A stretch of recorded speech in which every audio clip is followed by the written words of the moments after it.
سورت بقرہ ہی کے اندر آخری جو 2 آیات ہیں جن کی پہلے آپ کے سامنے فضیلت رکھی کہ آسمان سے ایسا فرشتہ لے کے آیا جو کبھی نہیں تھا اترا. رسول اللہ صلی اللہ علیہ وسلم نے کہا یہ 2 آیتیں جو صرف 2 آیتیں صبح آپ کے سامنے رکھا 10 آیتیں پڑھنے والے کو غافلوں سے نکال دیا جاتا ہے. اگر صرف 2 آیتیں پڑھ لے، صرف 2 آیتیں، صحیح حدیث کے الفاظ ہیں یہ 2 آیتیں ساری رات کے لیے اس کو کفایت کر جائیں گی. اب محدثین نے یہ جو کفایت کا لفظ ہے اس کی ٹرانسلیشن کی ہے. کفایت کر جائیں گی سے کیا مراد؟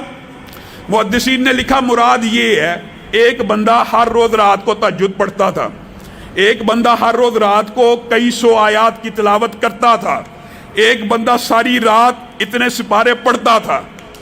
اب ہوا کیا، ایک دن اس کو نیند آ گئی، وہ جلدی میں تھا، وہ کچھ نہ پڑھ سکا، صرف ان 2 آیتوں کی تلاوت کر لی.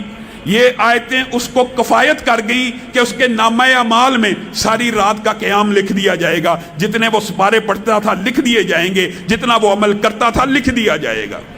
اور دیگر محدثین نے یہ بیان کیا کفایت سے مراد یہ ہے کہ جمی بیماریوں کے، جمی مخلوقات کے شر سے اللہ اس کے لیے کافی ہو جائے گا صرف یہ 2 آیتیں پڑھ لینے سے. اور صحیح حدیث کے الفاظ کیا ہیں؟ جو بندہ یہ 2 آیتیں ہر روز رات کو پڑھتا ہے کتنے دن؟ صرف 3 دن. سورت بقرہ کی روایت تھی 40 دن.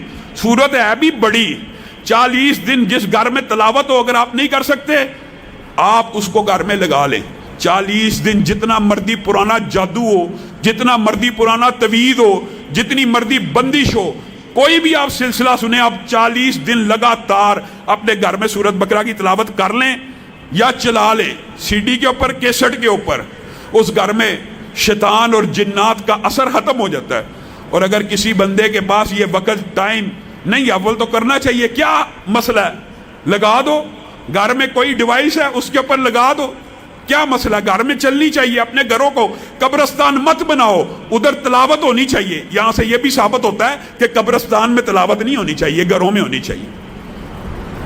3 دن جو بندہ سورت بقرہ کی یہ آخری 2 آیات کی تلاوت کرتا ہے، اس حدیث کے الفاظ بھی یہی ہیں کہ اس کے گھر سے شیاطین اور جنات بھاگ جاتے ہیں. گویا سورت بقرہ کے اندر پورے کا پورا توڑ موجود ہے، جادو کا، جنات کا. انسان کو وہم ہے نا، وسوسہ ہے، بدش ہے، رزق کی کمی ہے. سورت بقرہ کی تلاوت گھر میں لگائے، نہیں لگا سکتا، یہ آخری 2 آیتیں یاد کرے، کیونکہ نبی کریم نے ان کی اضافی فضیلتیں بھی بتائی ہیں کہ اس کے اندر جو مانگا جاتا ہے نبی کریم نے کہا وہ اللہ عطا کر دیتے ہیں. آگے چلیے، قرآن پاک میں سورت کہف ہے. آپ نے اور میں نے اپنا یہ معمول بنانا ہے کہ جب بھی جمعہ آئے اس کی تلاوت کرنی ہے. احادیث میں یہ بات ملتی ہے کہ سورت کہف ایک جمعے سے لے کر دوسرے جمعے کے مابین جتنے دن ہیں ان کو نور اور روشنی سے بھر دیتی ہے. کس کے لیے؟ جو اس کی تلاوت کرتا ہے. اور پھر پہلی 10 آیات جو یاد کر لیتا ہے وہ دجال کے فتنے سے محفوظ رہے گا. اتنا بڑا یہ فتنہ ہے جس سے ہر نبی نے پناہ مانگی ہے. آپ یہ دیکھیے، ایک چھوٹا سا وائرس، ایک چھوٹا سا کرونا کتنا بڑا فتنہ بن گیا ہے. WHO کے پوری دنیا غلام بن گئی ہے. دجال اتنا بڑا فتنہ ہوگا، وہ تو شعبدہ بازی کرتے ہوئے کہے گا اگر میں یہ تمہارے آباء و اجداد قبروں سے نکال دوں، زندہ کر دوں، مان لو گے مجھے رب؟ لوگ کہیں گے پھر تو واقعی رب ہوگا. اور وہ شعبدہ بازی سے اپنے ہرکاروں اور شیاطین کی مدد سے اپنے شیاطین کو ان کے والدین کی شکل دے کے قبروں سے زندہ کھڑا کر دے گا. اتنا بڑا فتنہ ہوگا. اور وہی شخص اس کے فتنے سے بچے گا جو سورت کہف کی پہلی 10 آیات پڑھ حفظ کر لے گا نا. دجال آ بھی جائے اس کو صاف پتہ لگ جائے گا کہ یہ دجال ہے، یہ رب نہیں ہو سکتا.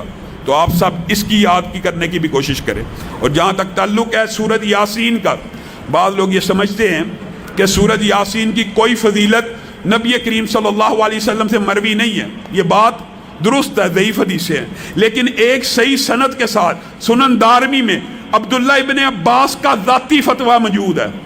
اور جب کوئی صحابی کسی ثواب کے بارے میں ذاتی فتویٰ دے نا، وہ حکماً مرفوع ہوتا ہے. اس بات کا کیا مطلب ہے؟ اس بات کا مطلب ہوتا ہے صحابی اپنی طرف سے کسی صورت کی فضیلت اور منقبت بیان نہیں کرتا، اس نے لا محالہ یقینی طور پہ رسول اللہ سے سنی ہوتی ہے، بس وہ اس بات کو رسول اللہ سے منسوب نہیں کر رہا، وہ خود بیان کرنا شروع ہو گیا۔ اس کو جس بھی وجہ سے، اس نے کیا وجہ ہے کہ رسول اللہ کی طرف منسوب نہیں کی، یہ اللہ جانتا ہے۔ لیکن جب عبداللہ ابن عباس کہتے ہیں کہ سورت یاسین صبح پڑھنے والا شام تک اس کی برکات اور اللہ کی برکتوں میں گھر جاتا ہے، اور شام کو پڑھنے والا صبح تک اللہ کی برکتوں میں آ جاتا ہے، تو یہ حدیث، یہ روایت حکماً مرفوع ہو جاتی ہے۔ صحابہ اپنی طرف سے کسی عمل کا فضیلت اور اجر و ثواب نہیں بیان کرتے۔ اسی طرح بعض محدثین نے بیماریوں کے حوالے سے لوگ سوال کرتے ہیں، جو ڈپریشن ہے، جو انگزائٹی ہے، جس بندے کو نیند نہیں آتی، جو بندہ ساری رات بے چین رہتا ہے، اسلاف نے یہ بات بتلائی ہے، اس کے لیے بہترین سورت نبا ہے۔ اما یتساءلون، یہ سورت پڑھے، اس سورت کو پڑھنا شروع کرے، اگر نیند نہیں آ رہی، نیند آنا شروع ہو جائے گی۔ اللہ رب العزت نے اس کے اندر یہ تاثیر رکھی ہے۔ سورتوں کے اور بہت فضائل ہیں، میں مختصر کر کے آپ کے سامنے رکھ رہا ہوں، اور سورت رحمان کے حوالے سے یہ تجربہ، جتنے مودی امراض ہیں اس کے اوپر سورت رحمان کا دم کیا جائے، یا بندہ تلاوت کرنا شروع کرے یا سننا شروع کر دے، اللہ تعالیٰ اس کو شفا دیتا ہے۔